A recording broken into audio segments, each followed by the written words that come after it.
দেখিয়ে দিই আজকে আমাদের লাঞ্চে কী কী আছে। যে এটাতে আছে সজনে ডাঁটা চচ্চড়ি, এটা সর্ষে বাটা আর টক আম দিয়ে করেছি, দুর্দান্ত হয় খেতে। আজকেও খুব ভালো হয়েছে। আর এই গরমে সর্ষে খাচ্ছি, আমি কিন্তু সর্ষেটা বেটে মানে ছেঁকে নিয়েছি, সর্ষে ছেঁকে নিয়ে তারপরে রান্না করি নিজে। দারুণ হয়েছে খেতে সজনে ডাঁটা চচ্চড়ি।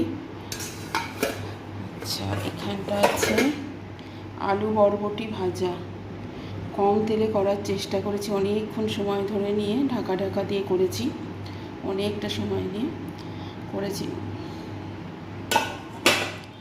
আচ্ছা, আর এখানে আছে আসল জিনিস, টক ডাল।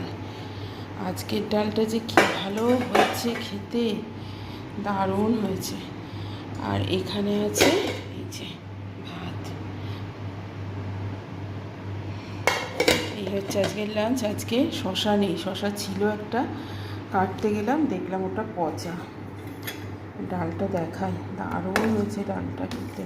এই ডাল চুমুক দিয়ে খেলেই শান্তি, আর কিচ্ছু লাগবে না। পাতলা পাতলা করে করেছি।